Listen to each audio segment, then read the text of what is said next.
Good evening guys. So, gusto ko talagang gawin for tonight's video is mag-hair tutorial. Kita nyo naman. Kita nyo naman. Sobrang gulo. So, yun nga. Tinry ko i-curl siya. So, hindi siya nakasama. So, for everyone naman who knows my hair naman talaga is very thin and very dulas. So, syempre, hindi siya nakulot. Pero minsan nakukulot naman talaga siya. It just happened siguro, alam niya, i-video ko. Ayaw makisama. Kainis, diba? So, dahil ganun lang nangyari, so mag-story time na lang tayo for tonight's video. Bilang sayang naman ang aking kilay at ang aking pagkulot-kulutan na wala pangit. Mag-story time pa rin tayo. So, gusto kong mag-share, magkwento ng aking OFW life. So, noong unang nag-OFW ako, syempre ayaw ng parents ko kasi ayaw naman nila umalis kami magkakapatid kasi okay naman yung life namin sa Pinas. Pero syempre minsan tayo gusto nating umalis sa comfort zone natin at alam mo na mag-grow. Syempre umalis ang ate mo. Nag-apply ako sa Malta. Buti pumayag yung parents ko. So nung nag-apply ako sa Malta, akala ko nga scam na kasi like I think 2 years din yung inantay bago ako nakaalis. Tapos, nung nakaalis ako, so, dapat skilled worker doon. Iniba nila yung credentials ko. Parang pinababa nila. Kasi, parang dapat skilled worker nga, diba? Graduate ako ng HRM with Tourism, Hospitality Management. So, nung nakaalis naman ako, pagdating doon, ang ganda. Ang ganda ng lugar. Island kasi siya. So, napapalibutan siya ng beaches, ng tubig, ganyan. And, basta ang ganda, na-amaze ako kasi ang ganda ng color, ng sceneries, ganyan. So, pagkadating doon, syempre, hindi pa doon natatapos ang problema ng sisi nyo. Walang work. Mag-a-apply pa pala. So, day 1, punta office, tapos kumang IDs, ganyan. Day 2, nag-apply. So, ako noon, hindi ako mapili sa work. So, whatever na kung ano man ibigay sa akin, it's okay. Kasi kaya ko naman mag-work kahit anong work. Nung time na yon, so wala talagang work. Ang nabigay niya sa akin, I think pinaglinis lang ako ng office kung saan yung agency namin. Tapos, nung pinaglinis ako ng office, hanggang binaro-baro na ako sa hotel, ganyan. Wag ka, nag-housekeeping ang lola mo, hindi marunong. So, si ate mo girl, hindi talaga ako marunong. Kasi hindi pa ako nag-housekeeping. Lagi ako nasa front nung graduate ako. Lagi ako nasa office na ganyan. Tas accounts, sinahawakan ko, loans, ganyan, officer.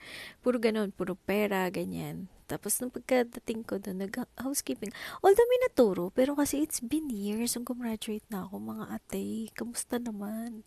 Wala na akong maalala. Para bang na-amnesia na. Google ako, YouTube. Nag-YouTube ako habang nag-work kasi hindi ko alam paano mag-housekeeping. Nakakahiya, diba? Medyo tanga. And then, syempre, yun na. Naipasa naman. Hanggang baro-baro na, iniiram na nila ako for a week, ganyan. Hanggang sa na-promote na ako. Kasi yung mga tao doon, very sila, appreciative. Pag matalino ka, talagang sabi, talino mo, ang galing mo, ganyan. Parang akala mo, batang bonakid, batang may laban. Oo, talagang sila, support sa'yo, ganyan. Kaya ang sarap, kasi parang, alam mo yun, ganyan ka lang. Tapos parang, na-appreciate ka. Ay, tapos after naman nun, syempre na-promote na si ate mo. Doon ko lang na-realize din na sobrang bait talaga nila. So, nung nagsa-start ako, hindi ako na-homesick kasi sobrang bait nila yung mga tao. Sobrang generous, sobrang sweet, sobrang caring, sobrang thoughtful. Kaya kung ikaw, madami ka mag-isip, feeling mo talaga. Type ka nilang lahat. Alam mo yun, bibilang ka ng food, ganyan. Feeling gandang-ganda sa sarili. Pero hindi lang lalaki pati mga babae ganun sila. Minsan nga yung kawork mo babae, bibilang ka damit, twinning kayo. Especially pagka gusto talaga nila yung ugali mo. Talagang they gonna spoil you, they gonna provide whatever you want. Kahit nga hindi mo gusto, bibigay. Minsan nga nagulat ako, kulang na lang, adopt na ako ng nanay nila, ng nanay ng kawork ko. Sabi ng mama ko para sa ito. Sabi ng mama mo, mama ko na din pa siya, joke. Pero totoo, ganun. Tapos pati yung mga bosses nyo, ganyan. ang work ko nun, from Monday to Friday, hindi na masyado mahirap. Lalo na Monday to Thursday. Especially Friday. Naku, late na yan. Kasi nga, preparation na yan for the weekend. So, may pa-booze night na yan. May mga wine na dyan. You can pick whatever you want. Kung ano man gusto mo, uwi mo, bibigay sa'yo ng mga boss nyo, ganyan. Tapos, minsan may food pang kasama. Nakakahiya, di ba? Lahat na binigay. Ganun talaga. Sobrang, talaga sila mapagbigay. Tapos, sa work din, na-realize ko, pag nasa work, pati may mga ka-work ko doon, hatid sundo ka pa nila pag nalaman pa nila, oh, malapit lang yung house mo, hatid sundo ka pa nila. Saan ka pa? Binaunan ka na, pinatid sundo ka pa. Naalala ko pa nun, yung nung napapromote na ako, di ba? Yung mga bosses, talaga, ang, alam mo, maging humble ka talaga. Sila, mga boss na sila, alam mo yung pinagkapihan nila, hugasan pa nila yan. Sobrang, tas kunyari may cleaner, nagmamap. Alam mo, sila pa may hiya. Kulang lang patuyuin nila yung floor bago sila maglakad, kahit na may meeting. Sabi ko nga, grabe, sobrang, alam mo, dumamaan na yung tao talaga pag may pinag-aralan or kahit anumang status na marating niya, mabait talaga sila, mabait. Pag masama talaga ugali, masama. Ay, hugot. Pero yun nga, ganun sila. Naalala ko pa nun, pagka nasa work kami, ano, um, very generous din sila. So, dati kasi, wala akong masyadong ginagawa sa work. Ang dami kong time. Wala akong ginawa kundi mag-work na mag-work. Kasi hindi ako pagod. Yung energy ko buong-buo pa. So, minsan buong araw, nag-work ako hanggang gabi. Pang-close, ganyan. Tapos sa work ko pa, for example, di ba yung work ko 4 hours. Tapos natapos ko 1 to 2 hours. Wag ka. They still gonna pay you for hours. May 2 hours ka pa para maglamierta. Tapos bayad. Di ba? Sarap. Ganon sila.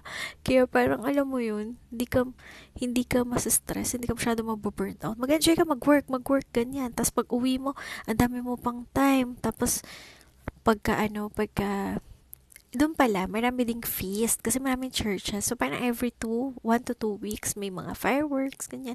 Masaya. Tsaka maraming parties.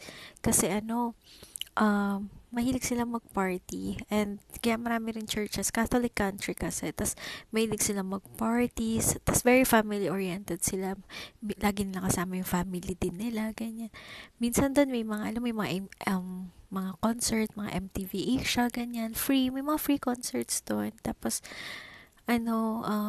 tapos doon, bawal kayo sobrang lasing-lasing. Pag nag-pass out ka, di ka sasakay ng mga taxi or Uber. Mga ganon. Hindi pwede. Protected, diba? Kaya bawal doon yung talagang lasing pass out. And then, na-realize ko pa doon, sobrang sarap din gumala kasi marami ferry lang, mura lang. Tapos after mong sumweldo, ma-feel mo yung pera mo talaga kasi mabili mo lahat ng gusto mo. One day millionaire, mabili mo lahat ng gusto mo talaga. I mean, yung food kasi mura, yung flat mo mura, tas maganda pa yung flat mo, di ba? Alam mo yun, yung parang may value talaga yung sinusweldo mo. Tas pag nag-sale pa, ang ganda pa ng mga sale, may mga lahat ng sizes na kasya sa'yo, ganyan. Di katulad sa iba, sinay lang kasi wala ng size, di ba? Kaya parang, alam mo yun, masarap mag-work doon as an OFW. Kaya hindi ako na homesick.